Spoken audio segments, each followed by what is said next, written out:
연을 쫓는 아이. 할레드 호세이니. 할레드 호세이니는 1965년 3월 4일 아프가니스탄 카불에서 태어났다. 아버지는 외교관이었고 어머니는 여자 고등학교 선생님이었다. 1970년대에 호세이니와 그의 가족은 아프가니스탄 대사로 일하는 아버지를 따라 이란의 테헤란으로 이주하였다가 1973년 다시 카불로 돌아온다. 1976년에는 파리로 이동하였다가 마침내 1980년 가족과 함께 미국으로 정치적 망명을 한다. 1984년 캘리포니아 산호세 고등학교를 졸업하고 샌디에이고에서 의학을 전공하였으며 1996년 로스앤젤레스의 시더 사이나이 메디컬 센터 내과 레지던트 과정을 마쳤다. 호세이니는 캘리포니아에서 의사로 활동하면서 많은 단편 소설을 발표하였고 2003년 첫 장편 소설 연을 쫓는 아이를 출간하였다. 그의 작품은 퍼블리셔스 위클리가 매년 미국에서 가장 영향력 있는 문학 작품에 수여하는 푸시카트상 후보에 오르기도 했다. 두 번째 장편으로 1000개의 찬란한 태양을 펴낸 이후 그는 현재 UN 난민국에서 NGO 활동을 하고 있다. 연을 쫓는 아이는 호세이니의 첫 장편 소설이자 아프가니스탄인이 쓴 최초의 영어 소설이다. 소설은 주인공 아미르가 어린 시절 저지른 치명적 잘못으로 인해 겪는 내면적 갈등과 자신의 잘못을 인정하고 그 빚을 갚기 위해 놀랄만한 용기를 발휘하는 과정을 그리고 있다. 예민하고 불안정했던 소년 아미르는 자신을 내던지는 희생을 통해 한 인간으로서의 성숙과 이해에 도달하게 되며 12살 시절의 순수를 회복한다. 아미르의 성장 과정에는 우리의 현대사를 떠오르게 하는 아프가니스탄의 굴곡진 역사가 문신처럼 새겨져 있다. 작가는 이 아픈 역사를 아프가니스탄의 아름답고 다채로운 전통과 관습으로 따뜻하게 감싼다. 특히 소설의 가장 중요한 모티브로 등장하는 연싸움과 연쫓기 놀이는 짜릿한 해방감과 설렘으로 독자를 몰입시키면서 아버지 세대와 아들 세대의 갈등, 더 넓게는 인종 간의 갈등을 해소하는 화해의 수단이 되고 있다. 연을 쫓는 아이는 2004년 미국 도서관 협회 청소년이 읽을 만한 성인 도서에 선정되었고 출간 이후 아마존 및 뉴욕타임즈 장기 베스트셀러를 기록하면서 전 세계 38개국 언어로 번역되는 등 현재까지도 언론과 독자들의 열띤 반응을 얻고 있다. 1975년의 겨울로 인해 모든 것이 확 바뀌어 버렸다. 그리고 그해 겨울로 인해 나는 지금의 내가 되었다.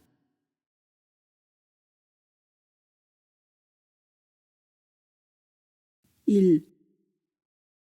2001년 12월 1975년에 춥고 흐렸던 어느 겨울날 나는 12살 나이에 지금의 내가 되어버렸다.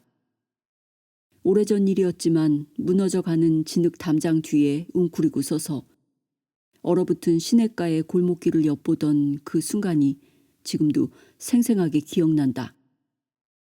과거에 대해, 과거를 묻어버릴 방법에 대해 떠들어대는 다른 사람들의 말은 엉터리다. 아무리 깊이 묻어둬도 과거는 항상 기어 나오게 마련이다. 돌이켜보면 나는 지난 26년 동안 인적 끊긴 그 골목길을 줄곧 엿보고 있었던 것 같다. 작년 여름에 파키스탄에서 라힘 칸으로부터 전화가 왔다. 그는 나더러 자기를 만나러 파키스탄으로 와달라고 부탁했다. 부엌에 서서 전화를 받던 나는 전화를 걸고 있는 사람이 라힘 칸만이 아니라는 사실을 깨달았다. 속죄받지 못한 죄들로 얼룩진 내 과거가 전화를 걸고 있었다. 전화를 끊은 다음 골든 케이크 파크 북쪽 끝에 있는 스프레클스 호수를 따라 산책을 했다. 이른 오후에 햇살이 물 위에서 반짝이고 있었다. 물 위에는 수십 개의 모형 배들이 상쾌한 산들바람을 받으며 이리저리 떠다니고 있었다.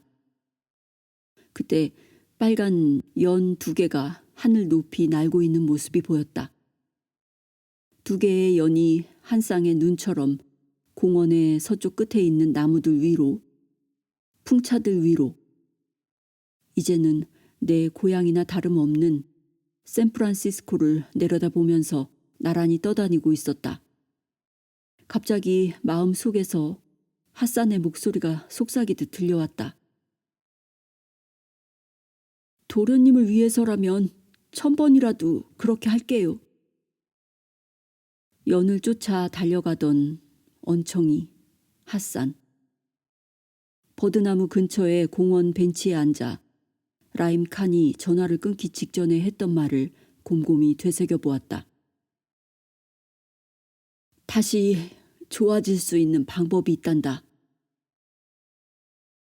하늘을 날고 있는 2개의 연을 바라보자 핫산과 바바, 알리와 카불이 떠올랐다.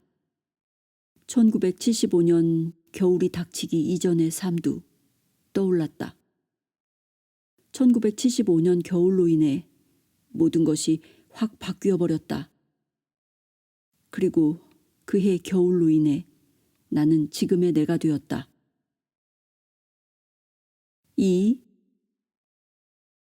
어렸을 적에 핫산과 나는 우리 집 차도 옆에 있는 포플러 나무에 올라가 거울 조각으로 햇빛을 반사하면서 이웃을 괴롭히는 장난을 일삼았다.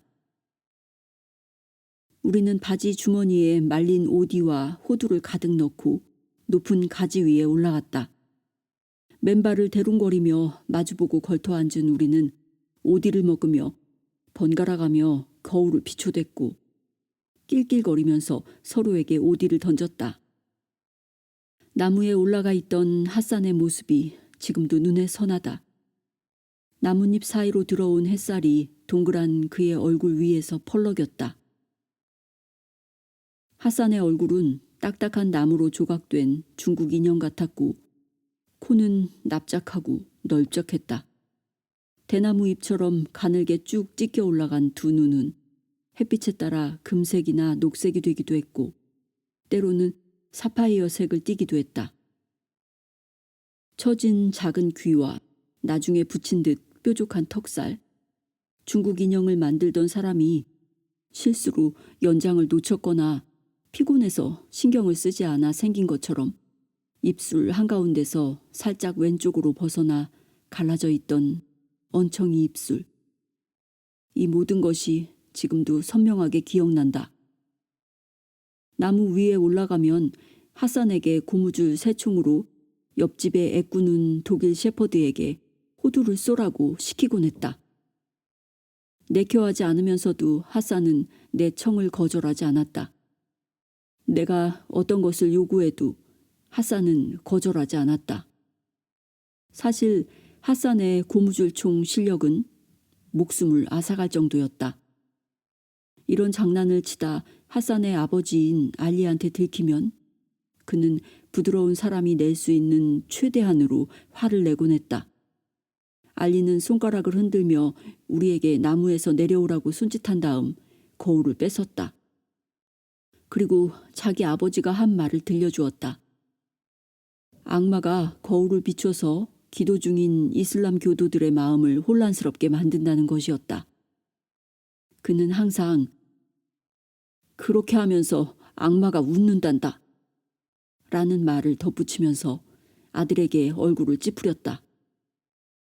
핫산은 기어들어가는 목소리로 알았어요 아버지 라고 중얼거리며 발밑을 내려다보곤 했다. 그러나 핫산은 절대 나를 고자질하는 법이 없었다. 이웃집 개에게 호두를 쏘아대자고 부추긴 것처럼 거울놀이 역시 내가 부추겨서 저지른 일이라는 사실을 절대 발설하지 않았다. 2개의 철 대문까지 이어진 빨간 벽돌 차도 옆에는 포플러 나무들이 줄지어 서 있었다.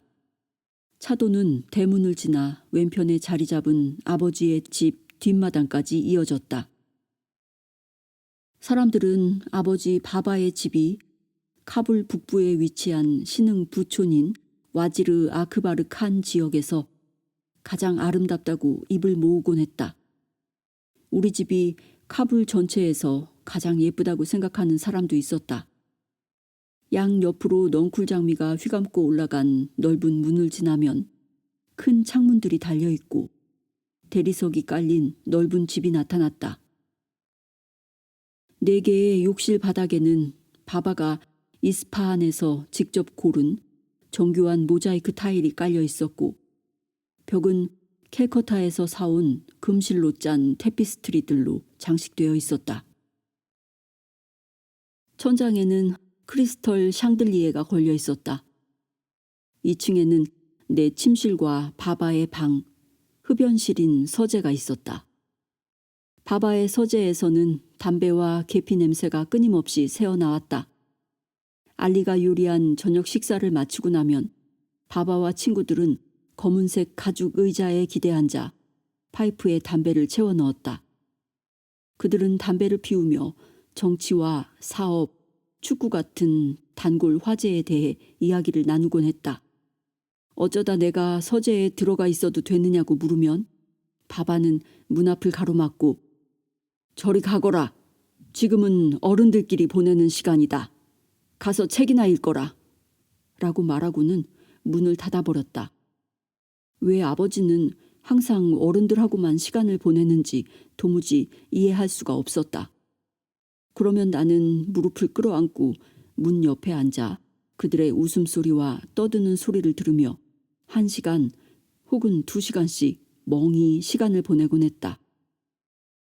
동그란 형태의 아래층 거실 벽에는 맞춤 장식장이 세워져 있었다.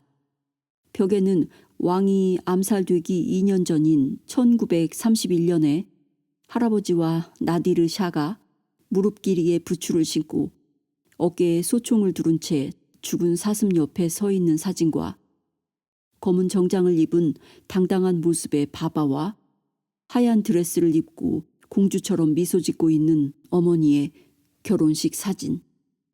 바바와 가장 친한 친구이자 동업자인 라힘 칸의 사진이 걸려 있었다.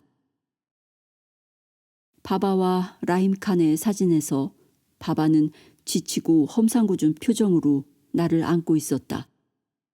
나를 안고 있는 사람은 바바였지만 나는 라힘 칸의 새끼손가락을 붙잡고 있었다.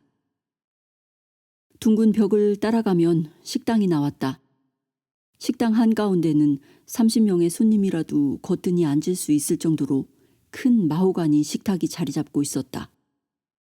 거창한 파티를 열기 좋아했던 아버지는 거의 매주 30명 정도의 손님을 초대해서 그 식탁에서 식사를 하곤 했다. 식당 한쪽에는 높은 대리석 벽난로가 설치되어 있었다. 겨울이면 벽난로가 따뜻하게 오렌지색 불빛을 비춰주었다. 유리로 된 커다란 미닫이 문을 열면 반원 형태의 테라스가 나왔다. 테라스 앞쪽 뒷마당에는 벚나무들이 줄지어 서 있었다. 바바와 알리는 동쪽 담을 따라 작은 야채 정원을 만들고 토마토와 민트, 후추와 옥수수를 심었다. 옥수수를 한 번도 따본 적이 없었기 때문에 핫산과 나는 정원을 병든 옥수수의 담이라고 부르곤 했다. 정원의 남쪽 끝에 있는 비파나무 그늘에는 하인들의 처소가 있었다. 아담하고 수수한 진흙 오두막집에서 핫산은 자기 아버지와 함께 살았다. 1964년 겨울 그 오두막집에서 핫산이 태어났다. 어머니가 나를 낳다가 돌아가시고 나서 딱 1년 후였다.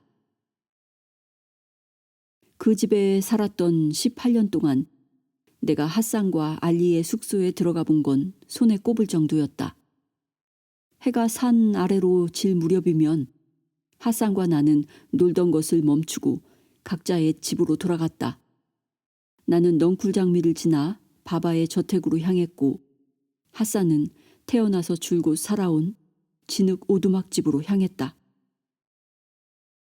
핫산이 살았던 오두막집은 검소하지만 깨끗했고 2개의 석유 등불이 희미하게 켜져 있었다. 방 양쪽에 2개의 매트리스가 깔려 있었고 끝부분 올이 풀린 낡은 헤라트산 깔개와 다리가 3개 달린 의자가 하나 놓여 있었다. 구석에 놓인 나무 테이블에서 핫산은 그림을 그리곤 했다. 아무것도 없는 벽에는 바바가 마샤드에서 사다 준 알라신이 가장 위대하다라는 구슬 장식 테피스트리 하나가 걸려 있었다. 그 오두막집에서 1964년 어느 추운 겨울날 핫산이 태어났다. 어머니가 나를 낳다 출혈과다로 세상을 떠난 반면 핫산은 태어난 지 일주일도 안 돼서 어머니 사나우 바르를 잃었다. 그는 대부분의 아프가니스탄 사람들이 죽음보다 훨씬 더 나쁘다고 여기는 운명에 어머니를 잃었다. 사나우 바르가 유랑 가수들과 무용수들을 따라 도망을 가버린 것이다. 처음부터 어머니가 없었던 것처럼 핫산은 그녀에 대해 한마디도 꺼내지 않았다. 핫산이 과연 어머니의 꿈을 꾸고 그녀의 모습을 그려보거나 그녀가 있는 곳을 헤아려 보았을까? 그가 어머니를 만나고 싶어 했을까? 한 번도 만나본 적 없는 어머니 때문에 내 마음이 아렸던 것처럼 핫산 역시 자기 어머니 때문에 마음 아파했을까? 어느 날 새로 나온 이란 영화를 보기 위해 자인 앞 극장으로 가면서 이스티크랄 중학교 근처에 군인 병영을 가로질러 가기로 했다. 바바가 절대 그 지름길로 다니지 말라고 주의를 줬지만 그 무렵 그는 라힘칸과 함께 파키스탄에 가고 없었다. 우리는 병영 주변을 둘러싸고 있는 담을 뛰어넘고 작은 개울을 건너 지저분한 공터로 들어갔다. 먼지가 수북히 쌓여있는 버려진 탱크들의 그늘 아래 군인들이 때를 지어 모여 앉아서 담배를 피우며 카드를 치고 있었다. 한 군인이 우리를 보고 옆에 앉은 다른 군인을 팔꿈치로 쿡쿡 쑤시더니 핫산에게 소리쳤다. 헤이, 꼬마야! 나는 네가 누군지 알고 있다. 땅딸막한 체격에 머리를 빡빡 밀고 얼굴에는 검은 수염이 짧게 나 있는 그 군인을 우리는 본 적이 없었다. 그가 능글맞게 웃으며 우리를 곁눈질로 바라보았다. 겁이 더럭 난 내가 핫산에게 작은 소리로 속삭였다. 계속 걸어가. 너 하자라 꼬마 말이야. 말을 하면 사람을 쳐다봐야 할 것 아니야? 군인이 소리를 질렀다. 그는 옆에 앉은 사람에게 담배를 건네주고는 한 손으로 엄지와 검지를 이용해서 원을 만든 다음 다른 손 가운데 손가락으로 원 한가운데를 찔렀다 빼기를 여러 번 반복했다. 네 엄마를 잘한다. 정말 잘한다니까? 저기 저 개울가에서 네 엄마를 뒤에서 가졌지. 군인들이 웃어댔다. 한 사람은 거의 비명을 질러댔다. 나는 핫산에게 계속 걸으라고 중얼거렸다. 그녀의 작은 음부는 정말 달콤하고 꽉 조였어. 그 군인이 희죽거리며 다른 군인들과 악수를 했다. 나중에 영화가 시작되고 나자 어둠 속에서 핫산이 꺽꺽대며 울기 시작했다. 눈물이 뺨을 타고 흘러내리고 있었다. 의자 너머로 팔을 뻗어 그의 몸을 꼭 끌어안아 주자 하산이 내 어깨 위에 머리를 기댔다. 그 사람이 널 다른 사람으로 착각한 거야. 분명히 널 다른 사람으로 착각했어. 사나우 바르가 도망쳤을 때 아무도 놀라지 않았다고 한다. 코란을 외우는 알리가 19살이나 어린 사나우 바르와 결혼했을 때 사람들은 놀라서 눈이 휘둥그레졌다. 예쁘긴 했지만 그녀는 좋지 않은 소문 그대로 살아가는 무척 비도덕적인 여자였기 때문이었다. 알리와 마찬가지로 그녀 역시 시아파에다 하자라인이었고 두 사람이 사촌 사이였기 때문에 배우자로 잘 어울릴만 했다. 그러나 이런 점들 말고 두 사람에게는 공통점이 거의 없었다. 사실 그들은 외모 면에서 너무 차이가 났다. 소문에 의하면 사나우 바르는 빛나는 녹색 눈에 장난기 가득한 얼굴로 무수한 남성들을 유혹했다고 한다. 반면에 얼굴 아래쪽 근육이 선천적으로 마비된 알리는 웃을 수가 없었고 항상 험상궂은 표정을 짓고 있는 것처럼 보였다.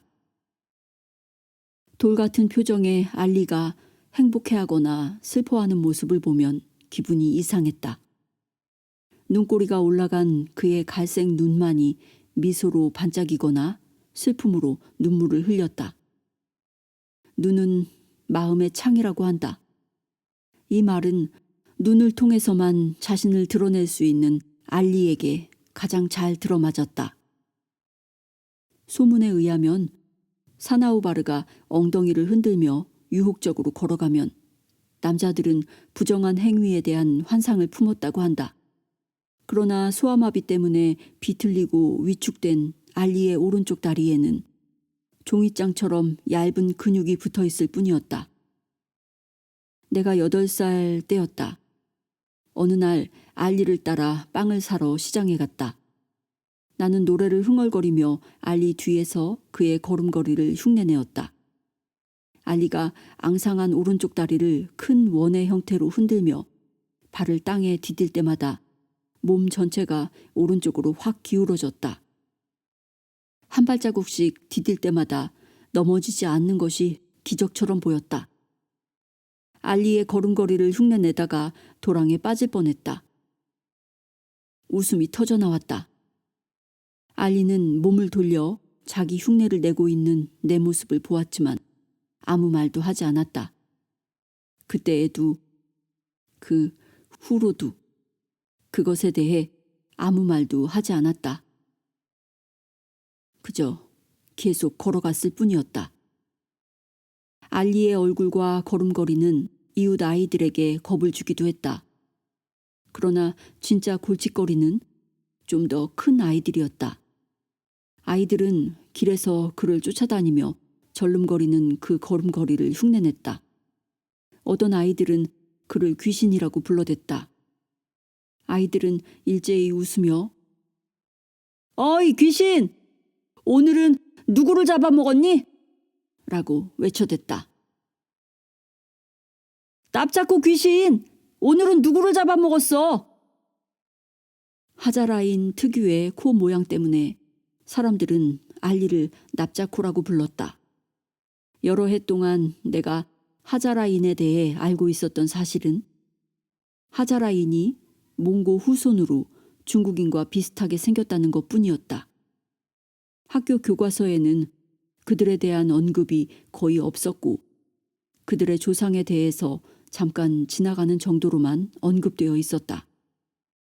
그러던 어느 날 바바의 서재에서 물건들을 훑어보다가 어머니가 오래전에 가지고 있던 코라미라는 이란인이 쓴 역사책을 한 권 발견하게 되었다. 책에 쌓여있던 먼지를 털어내고 그날 밤 몰래 그 책을 침대로 가지고 가서 읽었다. 책의 한 장 전체가 하산이 속한 하자라인에 할애되어 있다는 사실에 나는 깜짝 놀랐다. 책에는 내가 속한 파슈툰인이 하자라인을 억압하고 박해했다고 쓰여 있었다. 19세기에 하자라인이 파슈툰인에게 항거해서 반란을 일으키려 했다. 그러나 파슈툰인은 이루 말할 수 없을 정도로 격렬하게 하자라인을 진압했다. 책에는 우리 민족이 하자라인을 살해했고 그들을 고향 땅에서 추방했으며 집을 불태우고 여자들을 팔았다고 적혀 있었다. 파슈툰인이 하자라인을 억압한 이유 중 하나는 파슈툰인이 수니파인 반면 하자라인은 시아파였기 때문이었다. 책에는 내가 전혀 몰랐고 선생님들이 한 번도 언급하지 않았던 사실들이 많이 적혀 있었다. 바바 역시 그것에 대해 한 번도 이야기한 적이 없었다. 그러나 책에는 사람들이 하자라인을 쥐잡아먹는 사람이나 납작호 혹은 집 나르는 당나귀로 부른다는 것처럼 내가 이미 알고 있는 사실들도 적혀 있었다. 이웃에 사는 몇몇 아이들이 핫산을 그런 식으로 부르는 걸 들은 적이 있었다. 그 다음 주에 수업이 끝난 다음 그 책을 선생님께 보여드렸다. 선생님은 몇 쪽을 훑어보더니 웃으며 책을 돌려주었다. 그는 서류를 집어들며 시아파 사람들이 잘할 수 있는 유일한 일이 바로 순교자를 흉내내는 것이지 라고 말했다. 시아파라는 말을 할 때 그는 그것이 무슨 나쁜 전염병이라도 되는 것처럼 코에 주름이 생기도록 얼굴을 찡그렸다. 그러나 같은 인종의 같은 가문 출신이었음에도 불구하고 사나우바르는 이웃 아이들과 함께 알리를 놀려댔다. 들은 바에 의하면 그녀는 알리의 생김새를 가지고 사람들 앞에서도 욕을 했다고 한다. 저게 남편감이라고? 오히려 늙은 당나귀가 더 좋은 남편감일 거야. 그녀는 코웃음을 치며 말하곤 했다. 알리와 사나우바르가 결혼하게 된 건 알리와 삼촌인 사나우바르의 아버지 사이에 모종의 합의가 있었기 때문이라는 추측이 나돌았다. 사람들은 알리가 삼촌의 오명을 씻어주기 위해 사촌과 결혼했을 것이라고 생각했다. 5살 때 부모를 여윈 알리에게 재산이 많거나 물려받은 유산이 있었던 건 아니었다. 알리는 자신을 괴롭히는 사람들에게 한 번도 보복을 가한 적이 없었다. 어쩌면 질질 끌리는 그 비틀린 다리로 그들을 쫓아갈 수 없어서 그랬는지도 모른다. 그러나 가장 큰 이유는 알리가 자기를 무례하게 괴롭히는 사람들에게 이골이 나 있었기 때문이었다. 사나우바르가 핫산을 낳은 그 순간 알리는 기쁨의 대상이자 자신의 고통을 없애줄 해독제를 발견했다. 출산 과정은 매우 단순했다. 산부인과 의사나 마취 전문 의사도 없었고 신식 모니터 장치도 없었다. 아무것도 깔려있지 않은 얼룩진 매트리스 위에 누워있는 사나우바르를 알리와 산파가 도와주었을 뿐이었다. 사실 그녀에게 도움을 줄 필요가 거의 없었다. 핫산은 태어날 때조차도 천성을 그대로 드러냈다. 핫산은 다른 사람에게 절대 상처를 주지 않았다. 사나우바르가 몇 번 신음소리를 내고 2번 힘을 주자 핫산이 나왔다. 그는 태어날 때부터 웃고 있었다. 수다쟁이 산파가 이웃집 하인에게 전한 이야기는 곧 사방으로 퍼져나갔다. 사나우바르는 알리의 품에 안겨있는 아기가 언청이인 것을 보고 격렬하게 웃기 시작했다고 한다. 자, 이제 당신하고 똑같은 미소를 당신에게 지어줄 바보 자식이 생겼군요. 그녀는 핫산을 안아보려고도 하지 않았다. 그리고 딱 5일 후에 떠나버렸다. 바바는 나를 키워준 유모를 데려다 핫산을 키우게 했다.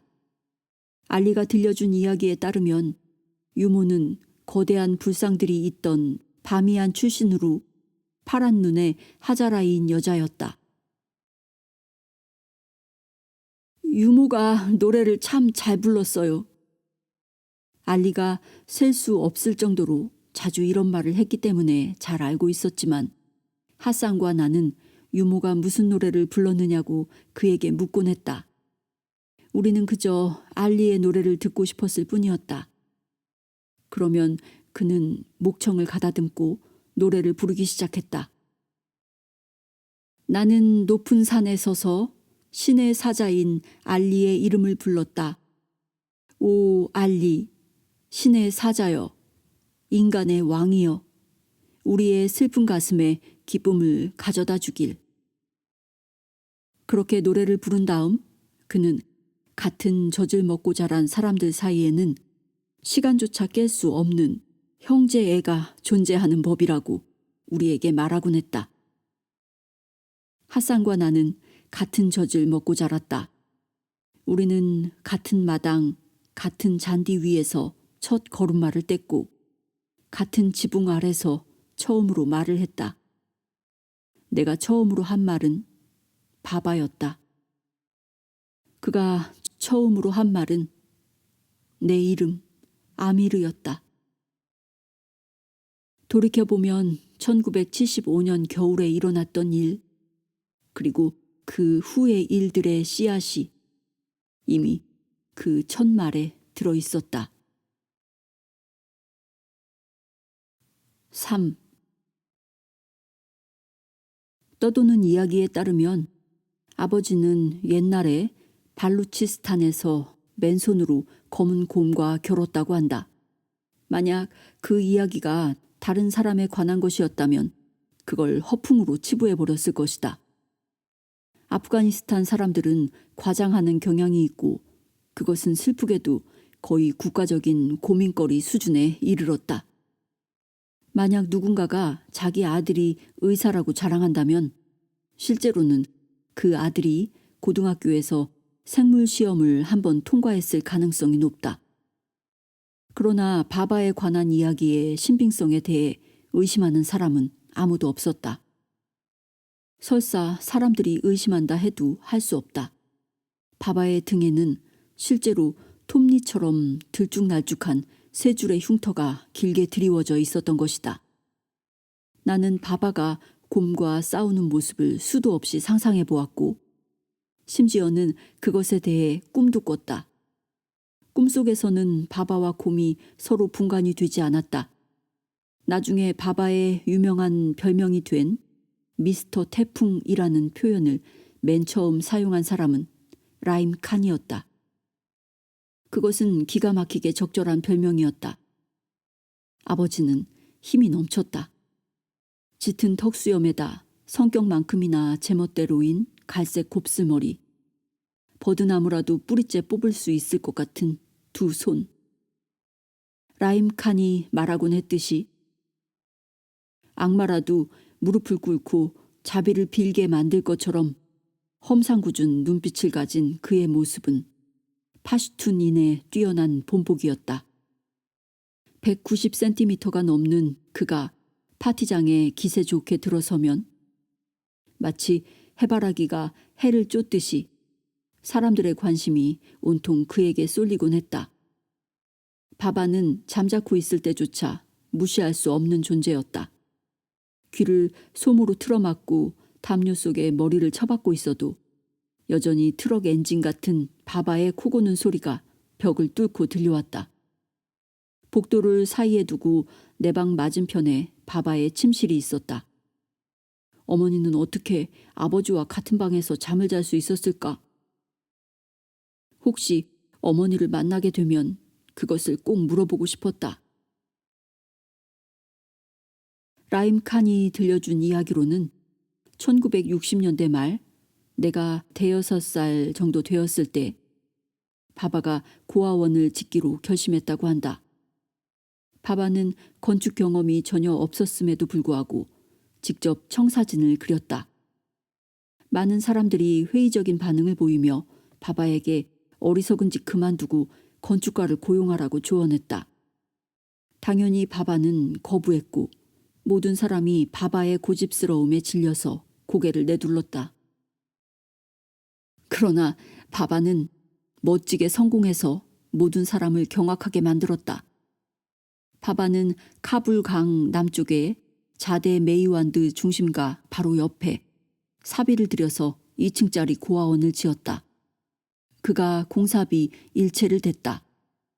기술자들과 전기공들, 배관공들과 일꾼들의 임금을 지불했고 수염에 기름칠이 필요한 시 공무원들에게도 돈을 줬다.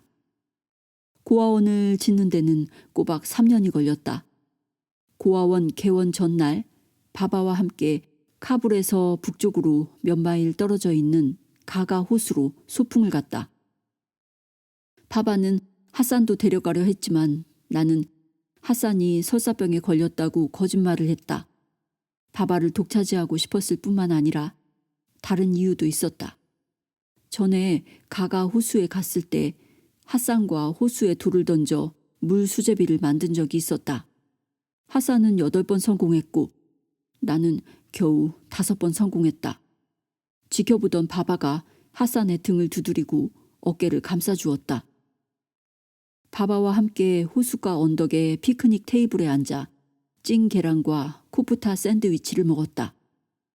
물빛은 진한 파랑이었고 햇빛이 거울처럼 맑은 표면에서 반짝이고 있었다.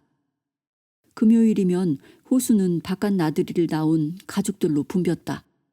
그러나 그날은 평일이어서 바바와 나 이외에는 사람들이 히피라고 부르는 긴 수염에 긴 머리를 한 관광객 2사람만이 호수에 나와 있었다. 그들은 손에 낚싯대를 들고 물에 발을 대롱거리며 선창에 앉아 있었다. 바바에게 그들이 머리를 길게 기르는 이유가 무엇이냐고 물었지만 바바는 투덜거리며 아무 대답도 해주지 않았다.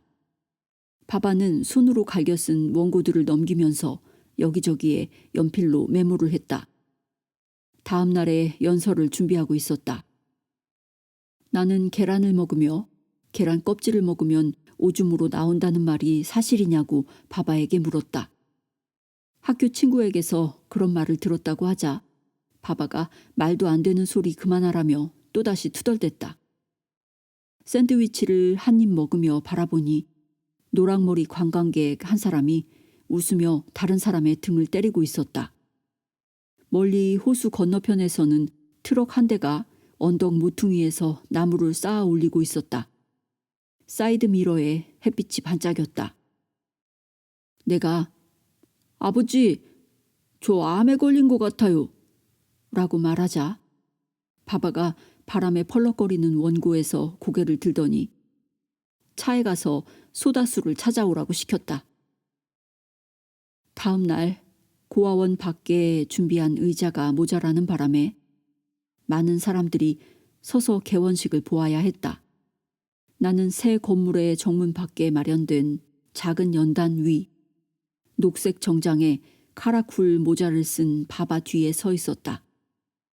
바람이 많이 불었고 바바가 연설하는 중에 모자가 바람에 날려 바닥에 떨어졌다.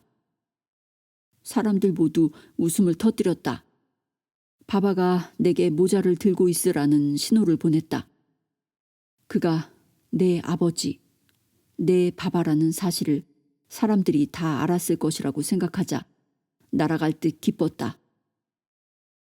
바바는 마이크로 몸을 돌린 다음 건물이 자기 모자보다 더 튼튼하기를 바란다고 말했고 사람들이 다시 웃음을 터뜨렸다.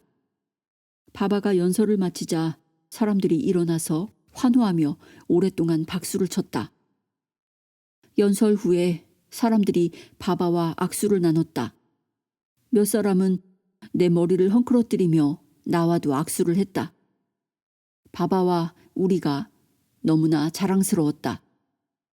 그러나 바바가 거둔 성공에도 불구하고 사람들은 항상 바바를 믿어하지 않았다.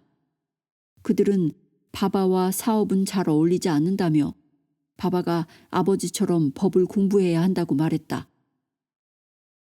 바바는 카불에서 가장 부유한 상인 중 한 명이 됨으로써 그들 모두가 틀렸다는 걸 증명했다. 바바와 라힘칸은 카페 수출업체와 2개의 약국, 식당 한 곳을 성공적으로 운영했다. 사람들은 바바가 결혼을 잘 하지 못할 것이라고 생각했다. 그러나 왕족이 아니었음에도 불구하고 그는 소피아 아크라미와 결혼했다. 그녀는 고등교육을 받은 여성으로서 카불에서 가장 존경받고 아름다우며 정숙한 숙녀들 중 한 사람으로 꼽혔다. 게다가 그녀는 대학에서 이란 고전 문학을 가르쳤고 왕족의 후손이었다. 아버지는 그녀를 내 공주님이라고 부름으로써 그동안 회의적이었던 사람들의 코를 납작하게 해주었다. 나를 제외한 주변 세상을 아버지는 자기 마음대로 주물렀다. 물론 바바가 세상을 흑백 논리로만 바라본 건 문제였다. 그는 항상 어떤 것이 흑이고 어떤 것이 백인지 결정했다. 그런 식으로 세상을 사는 사람을 사랑하게 되면 그 사람에 대한 두려움도 갖게 되는 법이다. 어쩌면 그 사람을 조금은 미워하는 마음도 갖게 된다. 5학년 때 이슬람교를 가르쳤던 파티울라 칸 율법 선생님은 키가 작고 땅딸막한 체격에 얼굴은 여드름 투성이었고 목소리는 거칠었다.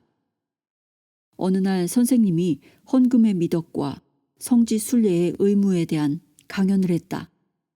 그는 닷새 동안 매일 기도를 드리는 복잡한 절차에 대해 가르쳐준 다음 코란 구절을 암기하게 했다.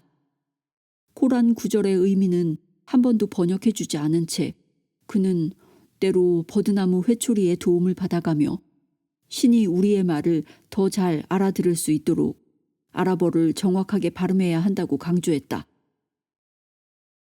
그는 이슬람교에서 음주가 끔찍한 죄이며 술을 마신 사람들은 심판의 날에 죄값을 치르게 된다고 가르쳐 주었다. 그 당시 카불에서는 술을 마시는 것이 공공연하게 인정되고 있었다. 술을 마시는 것에 대해 공개적으로 비난을 가하는 사람은 없었지만 술을 마시는 아프가니스탄 사람들은 종교를 존중하는 마음에서 남몰래 술을 마셨다. 사람들은 선별된 약국에서 갈색 종이 봉지에 담긴 스카치를 약으로 산 다음 다른 사람들에게 안 보이도록 봉지를 감춰서 약국을 나섰다. 때로는 약국이 그런 거래로 유명하다는 걸 알고 있는 사람들이 은밀한 비난의 눈길을 보내기도 했다. 파티울라 칸 선생님이 수업 시간에 가르쳐준 이야기를 바바에게 들려주자 서재 한 구석에 만들어 놓은 바에서 위스키를 따르던 그는 고개를 끄덕이며 술을 한 모금 마셨다. 그가 가죽 소파에 앉아 술을 내려놓더니 나를 무릎에 앉혔다. 아버지 다리는 나무 줄기처럼 느껴졌다. 깊이 숨을 들이쉰 그가 코로 숨을 내쉬자 콧수염 사이로 쉿 소리가 났다. 그 순간이 내게는 영원 같았다. 아버지를 껴안아야 할지 아니면 죽을 것 같은 두려움 때문에 아버지 무릎에서 뛰어내려야 할지 알 수가 없었다. 학교에서 배운 것과 실제로 보는 것 사이에서 네가 혼란스러운가 보구나. 그가 탁한 목소리로 말했다. 선생님 말씀이 사실이라면 아버지는 죄인이 아닌가요? 바바? 바바의 이 사이로 얼음 조각 박살나는 소리가 들려왔다. 아버지가 죄에 대해 어떻게 생각하는지 알고 싶니? 네. 그렇다면 말해주마. 그러나 이건 먼저 알아둬야 한다. 얘야, 수염길은 그런 바보들한테서는 중요한 것을 절대 배울 수 없는 법이다. 파티울라 칸 선생님 말씀인가요? 바바가 잔을 들고 그렇다는 몸짓을 보냈다. 얼음이 부딪히는 소리가 났다. 아니, 그런 놈들 전부를 말하는 거야. 잘난 체만 하는 원숭이 같은 놈들의 턱수염에 오줌을 갈겨주고 싶어. 쿡쿡 웃음이 터져나왔다. 잘난 체하는 원숭이건 아니건 원숭이 턱수염에 오줌을 넣고 있는 바바의 모습은 상상만 해도 우스웠다. 그런 놈들이 하는 일이라곤 묵주를 굴리면서 자기들도 모르는 말로 쓰여진 책을 낭송하는 것뿐이야. 그는 술을 한 모금 마셨다. 아프가니스탄이 그놈들 수중에 들어간다면 우리 모두 불쌍한 신세가 되는 거지. 그래도 파티울라 칸 선생님은 괜찮은 사람 같아요. 나는 터져나오는 웃음을 참고 간신히 대꾸했다. 칭기스칸도 그랬지. 그 문제는 그쯤 해두자. 나한테 죄에 대해 물었으니까 해주고 싶은 말이 있다. 듣고 있니? 네. 나는 입술을 앙다물며 대답했다. 그러나 코로 웃음이 새어나오며 콧방귀 소리가 나는 바람에 다시 낄낄대고 말았다. 바바가 무시무시하게 날 쳐다보았다. 더 이상 웃을 수가 없었다.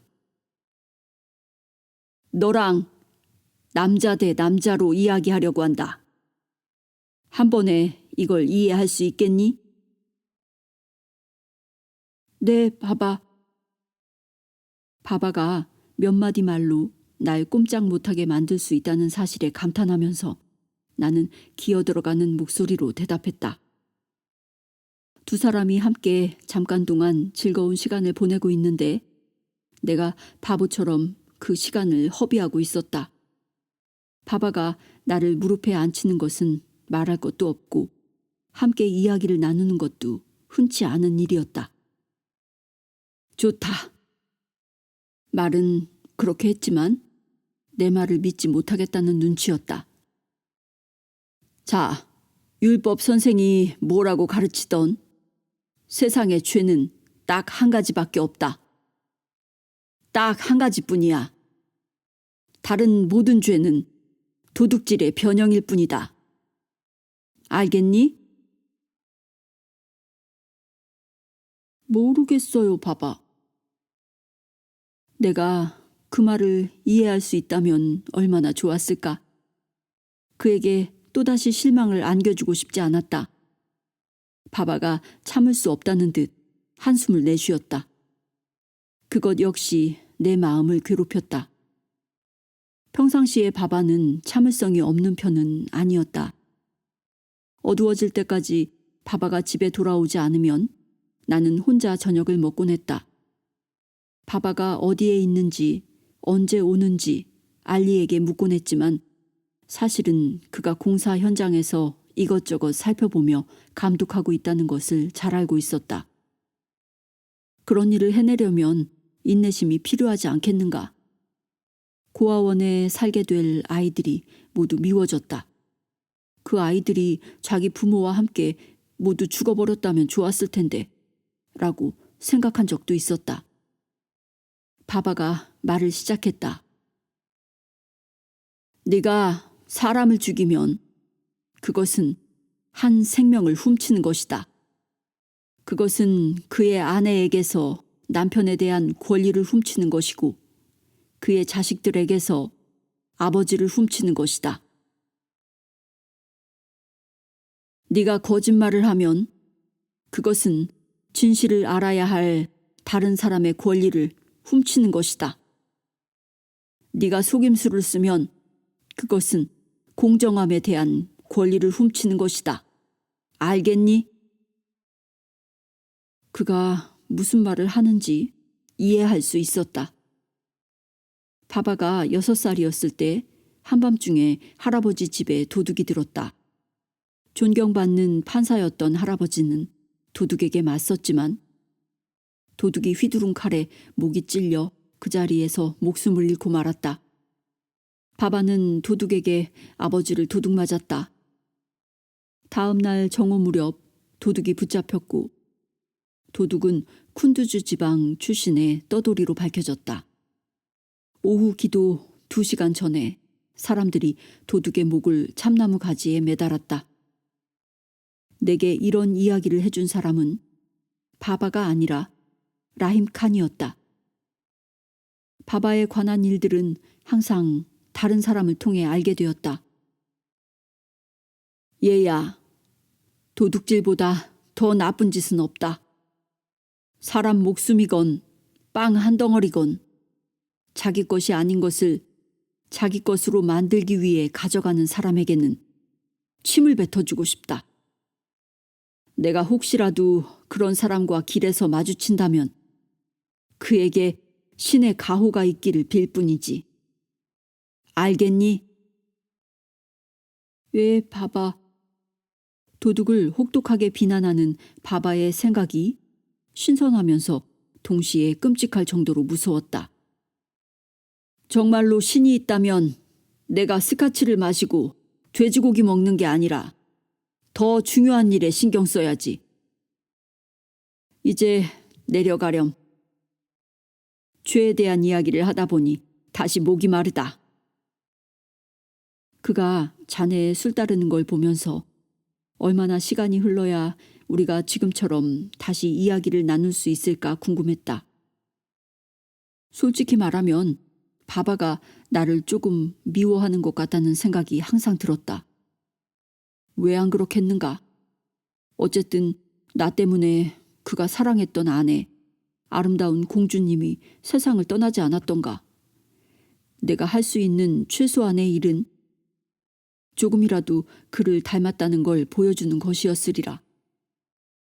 그러나 나는 그를 닮지 않았다. 전혀 아니었다. 학교에서 우리는 시의 전투라는 게임을 하곤 했다. 이란어 선생님이 사회를 맡고 내가 어떤 시 구절을 암송하면 상대편이 60초 이내에 내가 암송한 식구의 끝 글자로 시작되는 식구로 답을 하는 식으로 게임이 진행되었다. 우리 반 아이들은 모두 내가 자기 편이 되기를 바랬다. 11살 무렵에 나는 유명한 시집 미스 나위에 나오는 카이암과 하페즈, 루미의 식구들을 수십 개 암송할 수 있었다.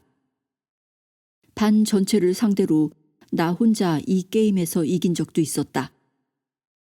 그날 밤 내가 바바에게 그 이야기를 해주자 바바는 그저 고개를 끄덕이면서 작은 소리로 대꾸했다.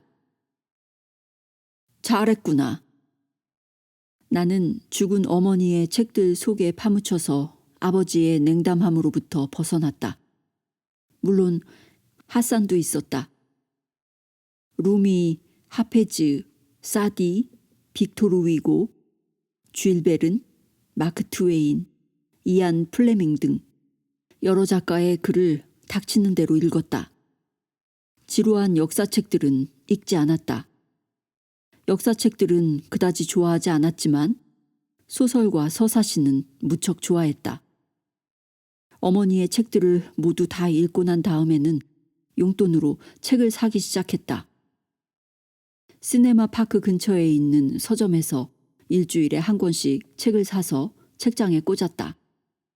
책장이 다 찬 후에는 마분지 상자 속에다 책을 쌓아두었다. 시인과 결혼하는 건 괜찮지만 사냥보다 시집의 얼굴을 파묻고 있는 아들을 키우는 건 어쩌면 바바가 꿈꿨던 건 아니었을 것이다. 진짜 사나이는 시 나부랭이를 읽지 않는다. 그리고 시는 진짜 사나이에게 절대 시를 쓰지 말라고 명했다. 진짜 사나이는, 즉 진짜 사내 아이는 어린 시절의 바바처럼 축구를 해야 하는 법이었다. 축구야말로 진짜 사나이가 열광할 만한 대상이었다.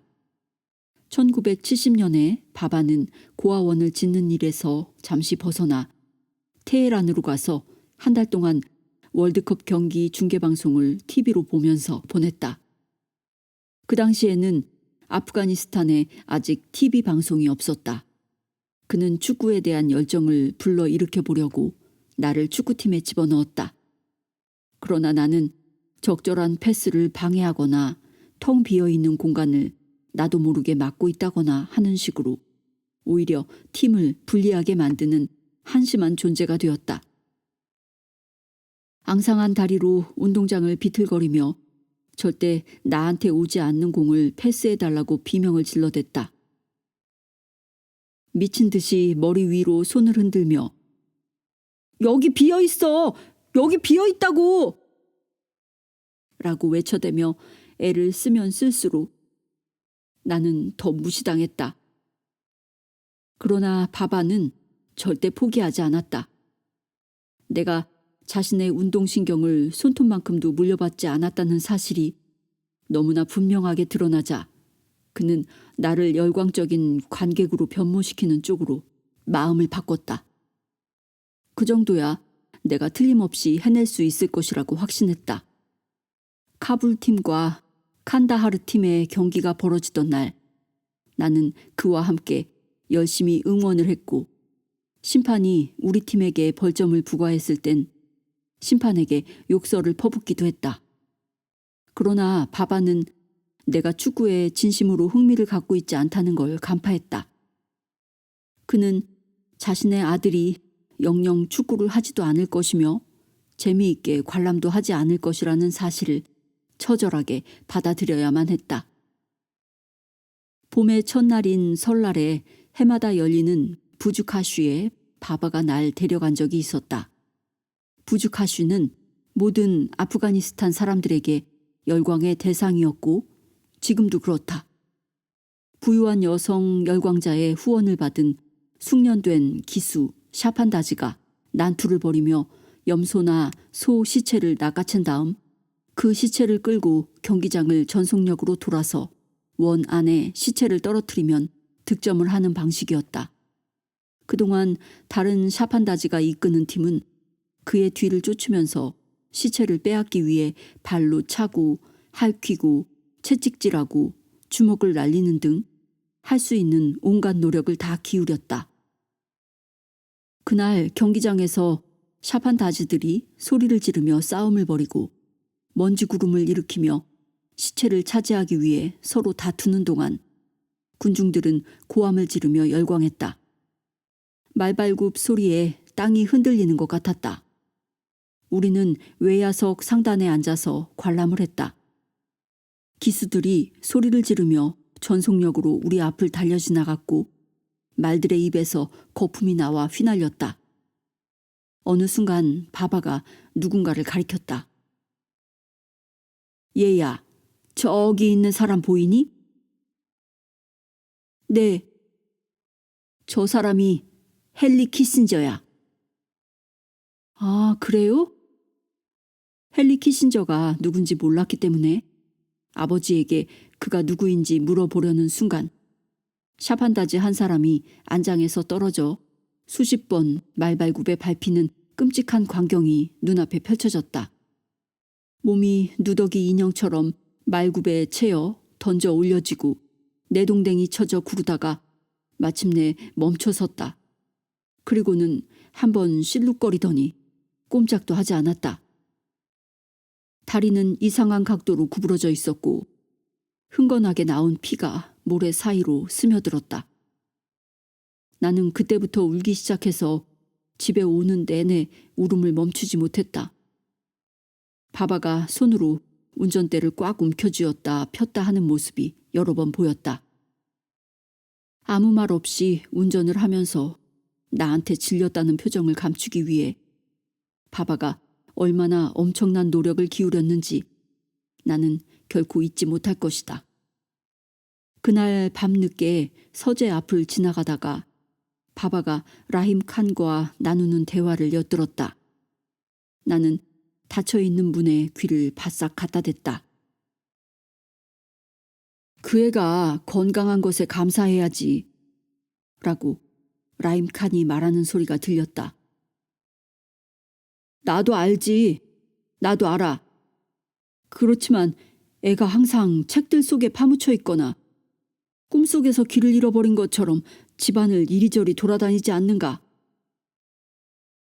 그래서? 난 그렇지 않았네. 바바의 목소리는 실망하다 못해 거의 화가 난 것처럼 들렸다. 라임 칸이 웃었다. 자식이란 스케치북이 아니네. 자네가 좋아하는 색깔로 스케치북을 채울 순 없어. 내 말은 내가 어렸을 적에는 저 애랑 완전히 달랐다는 거야.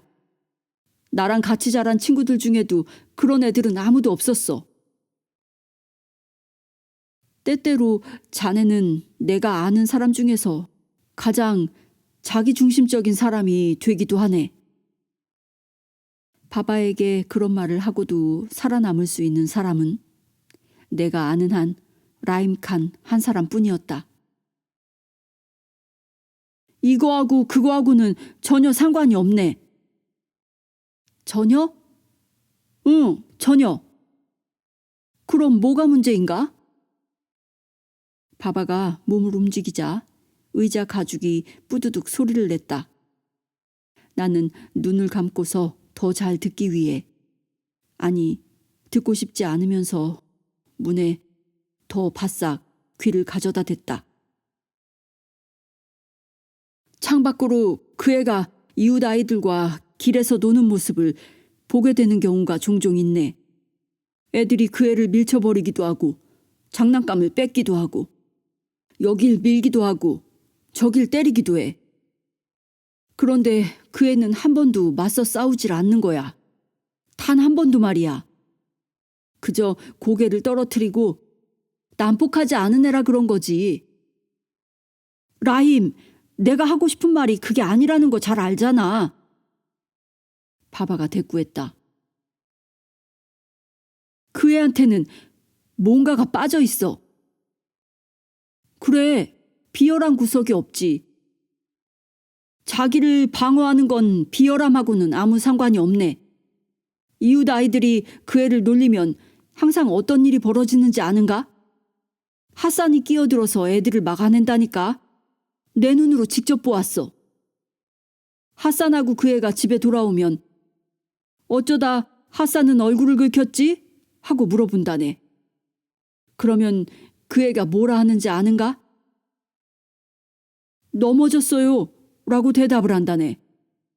라힘, 그 애한테는 분명히 뭔가가 빠져 있어. 그 애가 자기 길을 찾도록 내버려 두게.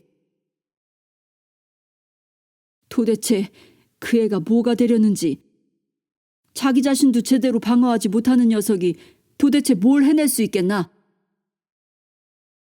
여느 때와 마찬가지로 자네는 이 일을 지나치게 단순화시키고 있네. 아니야.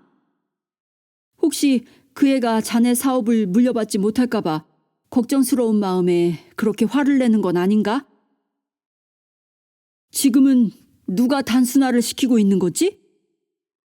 자네와 그 애가 사이가 좋다는 건 나도 알아. 그 점에 대해서는 기뻐. 한편으로는 쌤도 나지만 그래도 기뻐. 정말이네. 그 애를 이해해 줄 누군가가 필요해. 내가 그 애를 이해해 주지 못한다는 건 신도 알고 계신 일이니까. 그런데도 말로 표현할 순 없지만 그 애가 가지고 있는 뭔가가 내 신경을 거슬리네. 그건 마치 바바가 적절한 말을 찾는 게 눈에 보이는 것 같았다. 그가 목소리를 낮췄지만 나는 그의 말을 듣고 말았다. 의사가 아내의 몸에서 그 애를 끄집어내는 걸 내 눈으로 보지 않았더라면 난 그 애가 내 아들이라는 사실을 절대 못 믿을 거야. 다음 날 아침 핫산이 아침 식사를 준비하면서 무슨 걱정거리가 있느냐고 물었다. 나는 상관하지 말라고 그에게 쏘아붙였다. 내게 비열한 구석이 없다는 라임 칸의 생각은 틀렸다.